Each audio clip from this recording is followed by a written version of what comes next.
Ugh. Guess who's finally finished a video? Me! Took a bit, but I did it. I did unpaid labor. I'm just kidding. But if you don't know me, hello, I'm Coffin.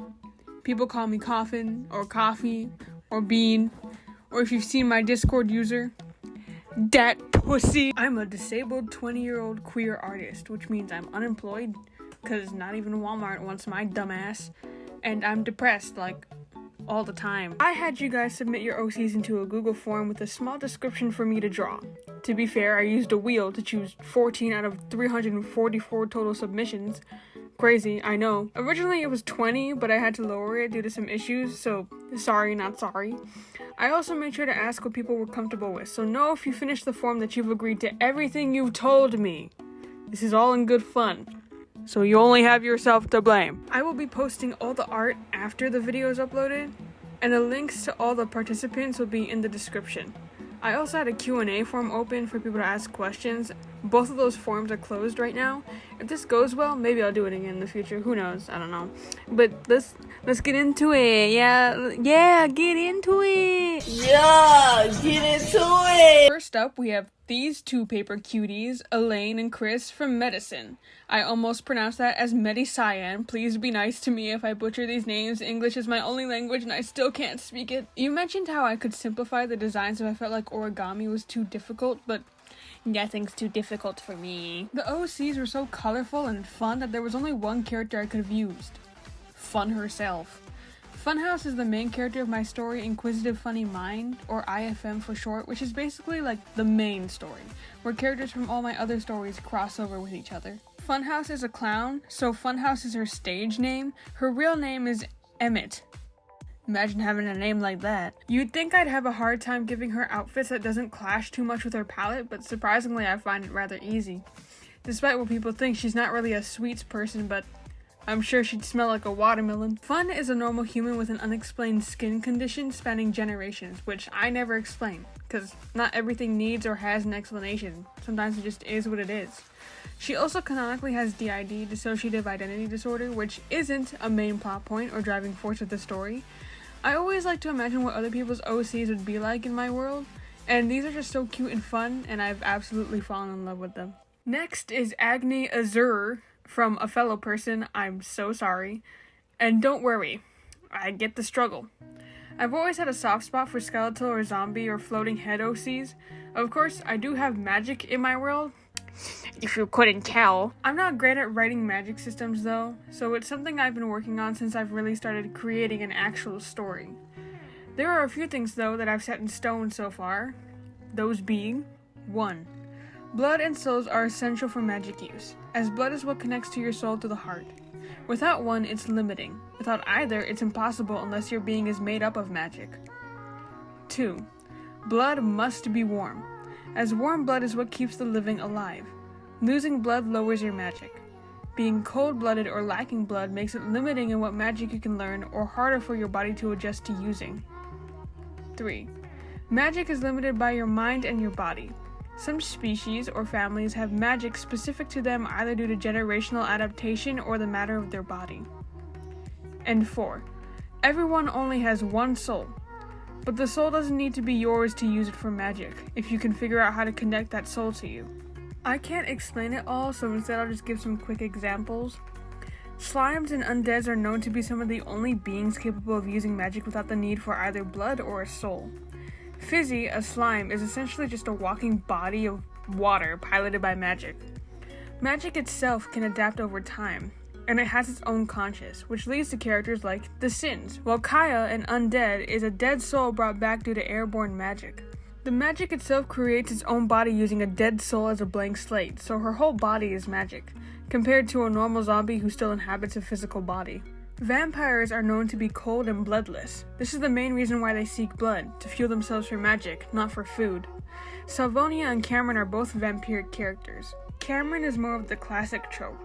Sal was sold off as a hospital patient used to test the human resistance to poison. One day, they injected him with an unidentified blood sample. The odd blood fought with the poison in his body and feeds on his own blood. Now he needs fresh blood in order to keep the odd blood from consuming all of his own. Vampires spent decades in the dark. Light deprivation stops them from properly developing sight, and their lack of blood also means they can't regularly process light. In my world, vampires have always had reflections. It was the vampires themselves who couldn't see them. Mirror blindness is basically hereditary at this rate. So they have specially made mirrors by slimes, who are the only people born with the ability to manipulate metal to their will. Many mirrors and alike in the world are made using metallic slime. Anyway, here's HUZZAH and my guardian angel Elise, just having a wholesome umbrella moment. Love the soft palette of this one. Next we have Ember from Cadence with a Y, a wood elf druid. Now I have something to tell you all, something that I have before, but I'll say it again. Something that might just shock and appall you. I don't know shit about D&D. I know. Many people assume I do because of my art and lore, but in all honesty, I don't consume much fantasy. Or I do, but a majority of it is horror-based, because I'm a horror nut. Not that kind of nut, but a nut. So I don't know anything about Lord of the Rings or Harry Potter or stuff like that, but I promise I did watch cartoons as a kid. Now someone asked about the Moxels, which is what I call these guys. They're a mashup of an axolotl, moth, and an octopus. To some people, you may have noticed that I really like speculative biology. To answer some of your questions, yes, they have predators, those being sharks, sirens, and bobbit worms. They look big, but really they're as big as a flapjack octopus. Their defense differs depending on where they're from, but the common ones is getting inked right in the face, and expanding their webbed limbs like a moth would with their wings. The patterns make it look like a giant creature spinning quickly through the water to scare away predators. To be completely honest, when I design things, 90% of the time I'm just mashing shit together and putting meaning to it later. But hey, it works. So, obviously I put thought into my designs, but my process of doing it can either be this or that, with plenty of colors, because I like it that way. Anyway, here's Lola and Ember doing some meditation in the forest like all forest icons do. It's just a rule and I don't make the rules. Diana Disco from Jelly the Little Frog, which, first off, love that name. Second, she looks like she'd make a great soda mascot, and I hope that doesn't sound like an insult. I love her palette, she gives a warm welcome feeling. I'm drawing her alongside my jellyfish OC, Skillet, who is a fried egg jellyfish.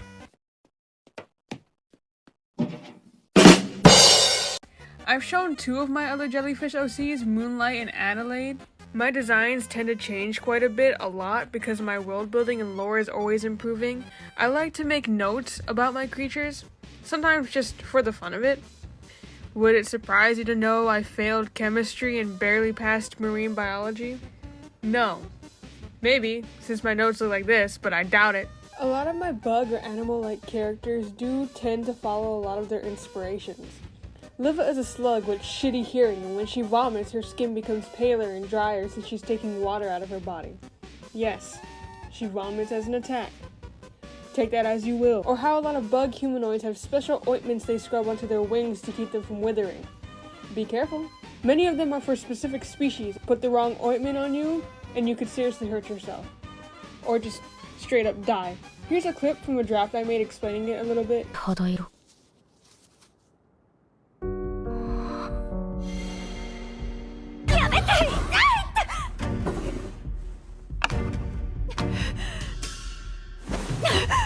そのうち全身に毒が回るだろう。よかったな。これでお前も綺麗になれるぞ。お主対するリファ様と同じだ。血の気の失せた肌と落ちくぼんだ眼下と食事も取れないような体。なんでこれが禁止されたか分かってんのか。毒だっつってんだろうが。何も考えていない。自分が一番正しいと思って。誰が自分のガキ殺した毒を喜ぶんだよ。 People ask how I get my designs, and I'm like, nah. See, I have aphantasia and anaurelia? I don't know how to say those things. I'm incapable of visualizing or hearing anything in my brain, and it's very hard to explain to people who don't experience it. Like, you know how people have inner monologues in cartoons? I thought that was just a fictional thing when I was younger. I didn't know people could actually hear their inner voices. The best way I can explain it is that I think in Braille. You can't see it, you can't hear it, but you can feel it. And despite this, I've never had trouble like coming up with character designs or coming up with voice claims or languages or anything like that. My brain has been completely silent, like almost my entire life. There was a point in time where I was hearing voices constantly, and it kind of just fizzled out by the time I graduated high school, and it was so weird going from loud to quiet again, but I got used to it.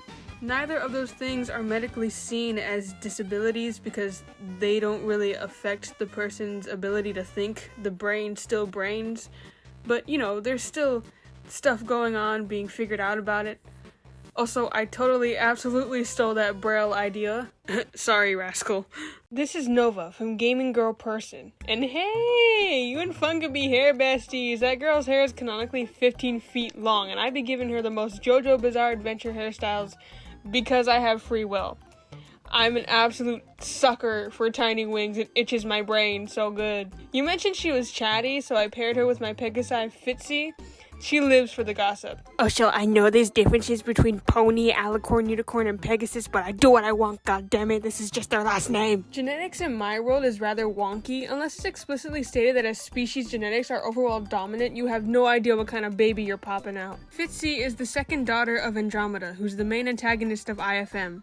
It may be the villain, but Andromeda is the main obstacle for a majority of the story, at least face to face. And I mean, it was the one to groom Andromeda into being a piece of shit, paired with other things, so. People ask, why the fuck do so many of the royal families have so many children with such significant gaps for species?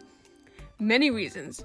Aside from royalty being a constant assassination target, they also deal with this period called infiction. It's like supernatural puberty, but on painful steroids. Many royal families have specific magic that only they can use, and so their body needs to alter and change themselves to adapt to those magical changes. Royal families are also known for being magically stronger, so the type and amount of magic housed in their bodies is way more than the average person can handle. Many children sadly die during these periods, so they have multiple children in hopes that one will make it through. That and they're old. They aren't always bent on baby making, and sometimes they have children way later. They're just a bunch of old ancient people who still prove they've got it after a few millennium. I hope I've drilled old people boinking into your heads at this point. From Bro, where are my bees? 69. We have Rylam Lucian Akin. I swear to God I can read, I'm so sorry. I do in fact read the descriptions, and to be honest, I thought his smoky eye was him winking, and I had to change it later in the drawing once I noticed. Since you gave me the go-ahead, I put him in a forest garment similar to Luke's. A lot of the forest clothes and culture is Polynesian based because I live on the Pacific Islands, you know, that rock, which I know is hard to believe, but I promise I'm just a little undercooked is all. Luke is a demonic sheep hybrid who noticeably has feminine traits despite being male, like his horns. He's somewhat of a priest, not exactly. The dominant faith of the forest is based off of Drowsy, the embodiment of Sloth, called Navola Mavie, or Navola Mavioe, depending on which region you're from. Lola, mentioned earlier, she's a demonic deer hybrid, is Luke's younger sister. Nudity is natural in the forest, but Lola has a tie for when she comes home and visits her wife and son in the city. That tattoo she has on her arm is called Kitspri, a marriage tattoo that's reapplied at least every month. They can be any color, commonly black, gold, white, and pink, with red and purple being seen more for higher standing. Sometimes with ruby dust mixed in for magical properties, commonly used on soldiers or doctors. Rubies are heavily monitored and basically act as the big boss of magical crystals. Men are just as decorated as the women, don't get it twisted, mainly with golds, greens, and gems. They have battle markings named Cult. Main difference being Cult tattoos are permanent. Cult is also used to beautify battle scars. Amit is one example of some of these things, as she's a forest resident. I liked to imagine this sort of mentor and student moment of Luke having Rylam study and teaching him the ways of the forest, similar to Lola and Ember's piece, arguably one of my favorite pieces so far. Also, I'm so sorry if I butchered his name. I'm so sorry. Toons! If you're watching, I love you! This is my friend Toons with their OC Ray Rivera, which I know a little more about than most of these OCs because I've listened to Toons rant about it. Hi, bestie! Which, by the way, Toons is responsible for one of my favorite memories ever in relation to my MCU Funhouse. Speaking of stats, that's like Funhouse turning monochrome. Oh my god! Oh my god! Oh my god! You saying that's like Funhouse going monochrome, that made my brain just fucking explode for a second. I was like, oh my god! Thank you, Toons. You create nothing but poetry. Now, the OC I'm pairing them with is Conan, my Demon King, and... Hubba hubba, come here, you sexy beefcake. I can stretch that pussy like a scrunchie. Can I say that? I can, right? Anyway, Conan is the father of Lola and Luke, and Morgan's grandfather. He's sustained a bit of brain damage from a war that lasted over 750 years. Conan is 982 years old, and his oldest son is 44. So Conan has been in war most of his life. All because him and Angie, the current Angel Queen, played a little prank on Andromeda. Granted, that prank was, let's throw a parasite into her drink cup. Don't you touch that cup. Don't you touch that.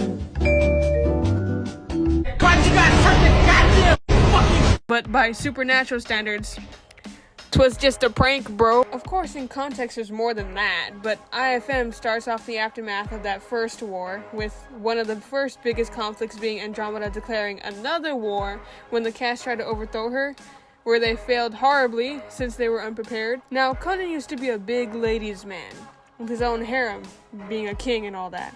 But after having his children, he dedicated his time to raising them. He has more children than he probably knows of, same with many other rulers. Anthony being one of the most important, being the son of Conan and Angie, two high monarchs before they split up. Angie was a terrible person, being blinded by her pride and being very neglectful. At one point, even threatening to kill Conan's kids and breaking the arm of his oldest son's wife. Angie mellows out after having Anthony. Basically, Angie is Andromeda if she had actually realized she was being a piece of shit and worked to atone and become a better person. Because of this, Castor, Conan's oldest son, has some resentment towards Anthony. It takes him a while to separate Anthony as his own separate person. Andromeda and Angie aren't sisters. They used to be, but I changed that over time. Anyway, here's the finished piece. Check out my friend Toons linked below. They're really cool. From spyware in your computer. Now, you didn't give me his name, but we know he's a gay-ass dude, which clearly is the most important detail here. Drawing alongside him are Raz and Blue, who are triplets alongside their sister Sprinklet. Who the fuck named these kids? Which I designed based off of my Unicorno collectibles, because I am a collector of many things. They are children of one of the 4 royal Pegasi families: Fruit, Earth, Peace, and Celestial. They're titles more than anything, but they lean into it with how they dress, for the aesthetic. All 4 families live together, which in total will be 53 residents in one house. Granted, they live in a castle, but still. They're all ranked in terms of power and influence, and with how many members there are in each one, the family tree gets real wacky, which you'll realize is a pattern. A lot of people ask where or how I get ideas for characters, and I have 3 answers for that. Either I have a concept in mind that I research for, I humanize something random, or I just ball it. My hand does what it wants, no thoughts, and then I give them personality afterwards. My art tends to be very colorful, even the duller shades, but I always like to draw based on how I want the art to feel. I like to think I have a good range when it comes to my style and how I use it. I'm very much an RPG horror or claymation person, along with some other media. It is said that monstrous, abominable beasts guard the streets. I mentioned that I'm not really a TV, movie, or even video game person, but that doesn't mean I'm not inspired by media at all. My Fey language was inspired by Valyrian in Game of Thrones and Elvish from Lord of the Rings. Wat bij ine mij valo, po imok na leknic. Fej vakni, na foe karivsh. Posh na foe veknofo.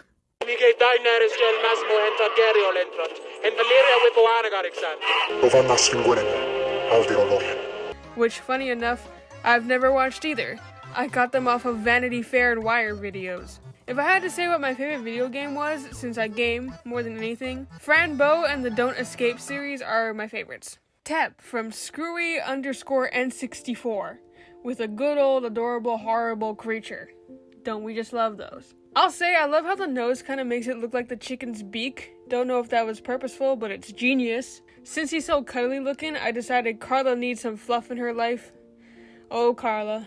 Our precious, sweet Carla. Carla seems to be a favorite amongst my followers. I've definitely posted a lot about her in terms of the TAINS lore. Their story is called Average Blood Corrupted, ABC for short. It's basically a prequel to IFM, which takes place decades later. Carla's favorite animal is ducks, so a chicken was close enough. Fun's favorite animal is also ducks. And this means I can finally explain a bit about the curse that takes over their family. The curse took over the moment it took over Carla's body, and as a result, half of Carla's being resides in it and the other half lives in the spat out dead body. There's no real difference in the halves, other than one is physical. The curse kills them by separating the souls from their bodies, turning them into living zombies, but not undeads. Since their souls don't die out, they've only been removed. It corrupts their bodies by replacing their souls with fakes made of pure ooze that mixes into their blood. Since their souls have been removed from their bodies, although they maintain most of their conscious, they will never feel like a full being. The soul houses desire, and since it's been replaced with essentially an oozing rock of malicious tar, they've forgotten their desires and a hole is formed. So to feel fulfilled, the malicious ooze encourages them to feed it through death and suffering to fill that desireless hole, if even for a while. When they've killed someone, it's marked with a floral, each member having their own.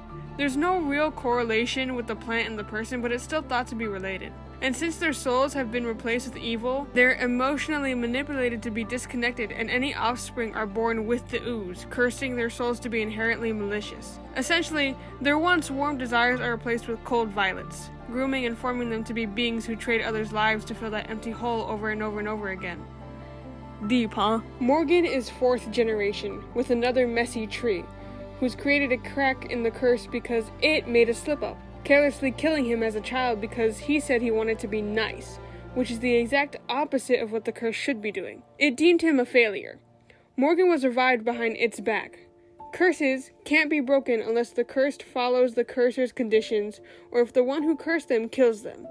And since it was the one to kill Morgan, it set him free from that curse. The only reason Morgan still has some effects from the curse is because when revived, his soul still carried some of that corruption. And one more thing about the curse I just want to squeeze in there. The curse is also basically a punishment, so some things on the girls' bodies cannot be healed. Like Catherine's self-harm scars, they can't heal, and they will never heal. Kit's mouth scars, they can't heal, and they will never heal.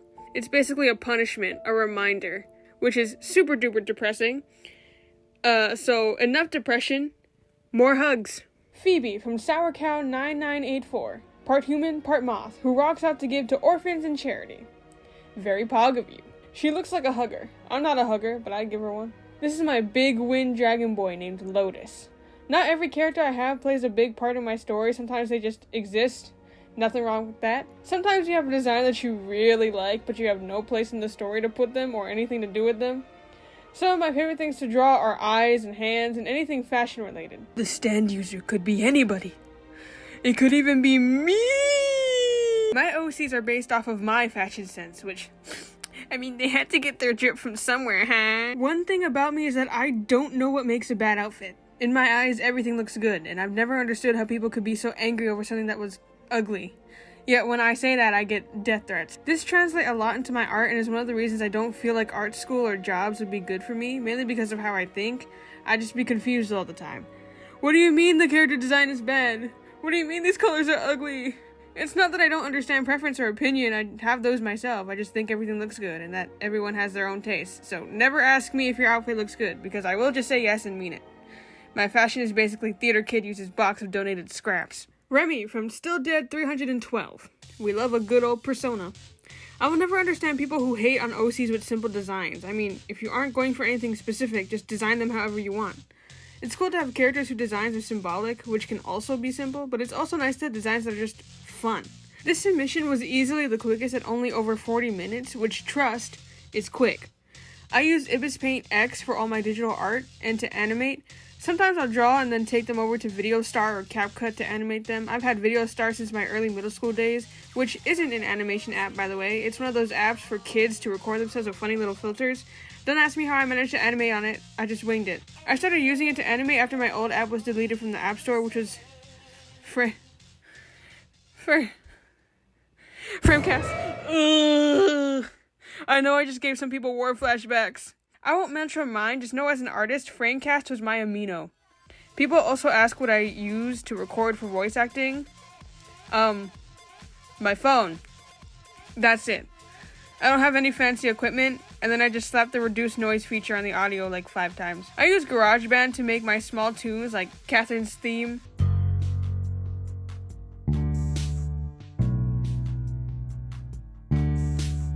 Carla's,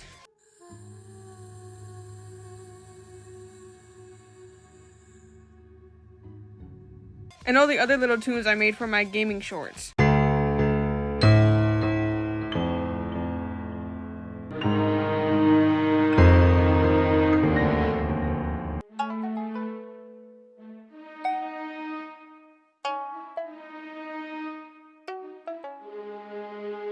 I totally based this piece off of some of those anime posters. If you have a sword, you gotta do a nonchalant over-the-shoulder sword hold. Sunny by something_982. She's adorable. Also, bad drawing? What do you mean bad drawing? It's beautiful. Bad my ass. Her color palette immediately reminded me of a bee, and she seemed like a very curious person, and the Fey Forest has many interesting things, which a majority of my OCs I've shown today are from. Meet Myrmicus. He's a honeypot ant and a traveling trader. See what I did there? Now beware, ladies and gents. I know his weirdly attractive vibes and that waist can be intimidating, but he's a big green flag. Now, I've mentioned the forest a lot, and I said earlier that the dominant religion of the forest is Navola Mai Vie, which in Fey language means healing sleep. Sloth herself is a forest resident, being a deer in the form of a sloth. I made a short video which I'll link in the description explaining it a little. I will also link a TikTok post I made with the info sheet so you can get a better look at them. As well as Pride's religion, which has no name yet. I'll play a clip of the video since it's only about 2 minutes long. Her rules are often very lenient, very geared towards somebody being comfortable in themselves and what they do, so you'll probably have no problem with your rainbow hair, but if you're following somebody like Pride or like anybody else, they might ask you to dye your hair or maybe even shave your hair altogether. Pride's, aka Jupitera's, is basically full control. One of the flaws with it being the amount of power or influence you get is made the moment you join, so you can't move up or down.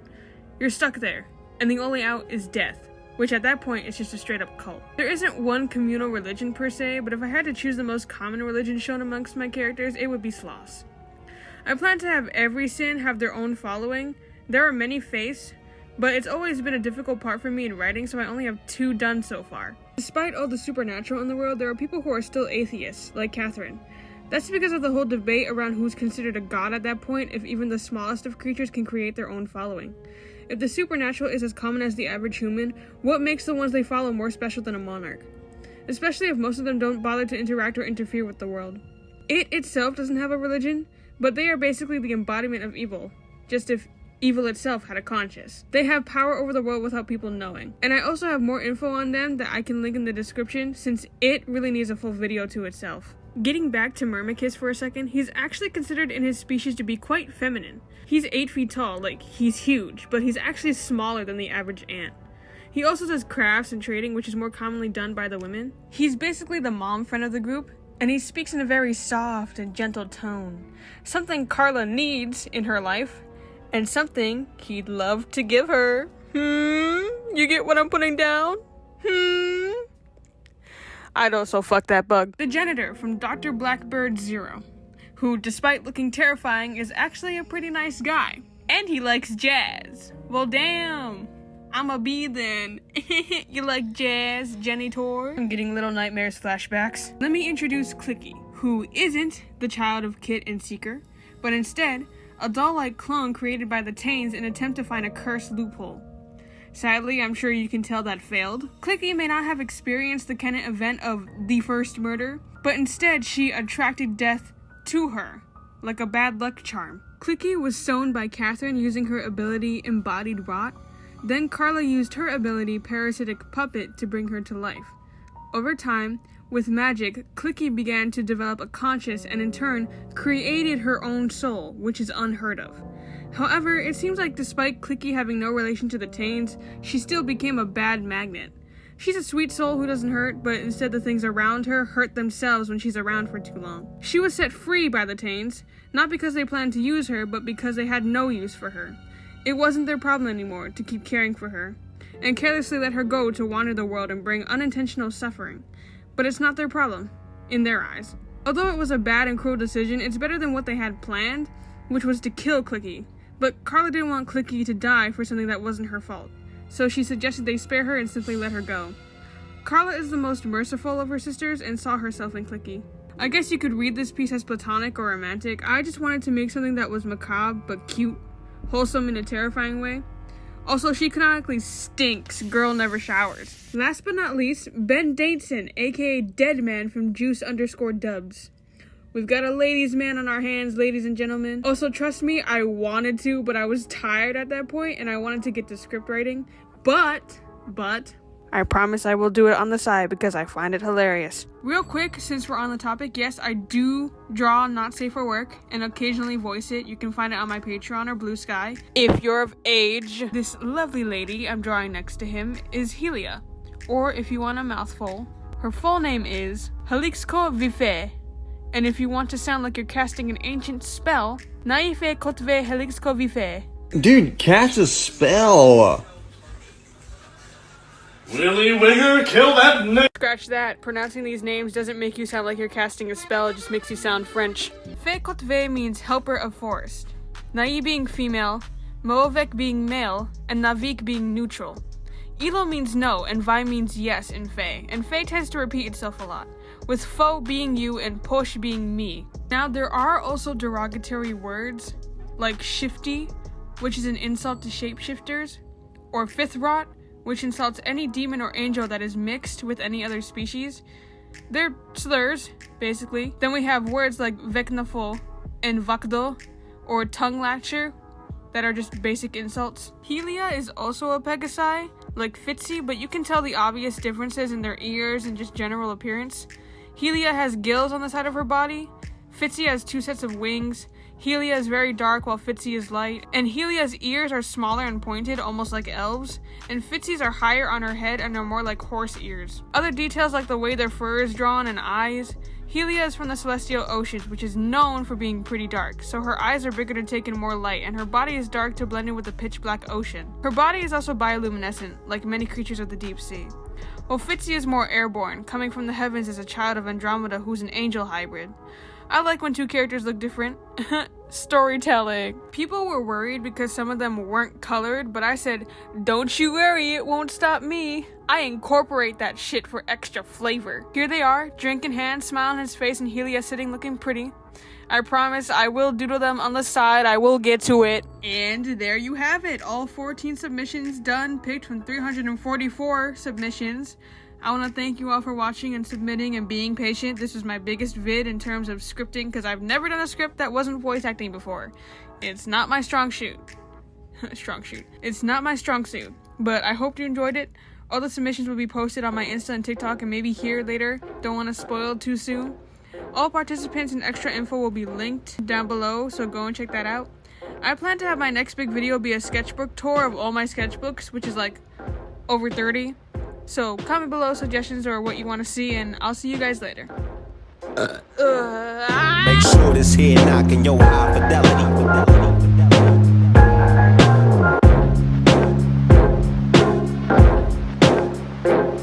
Make sure this here knocking your high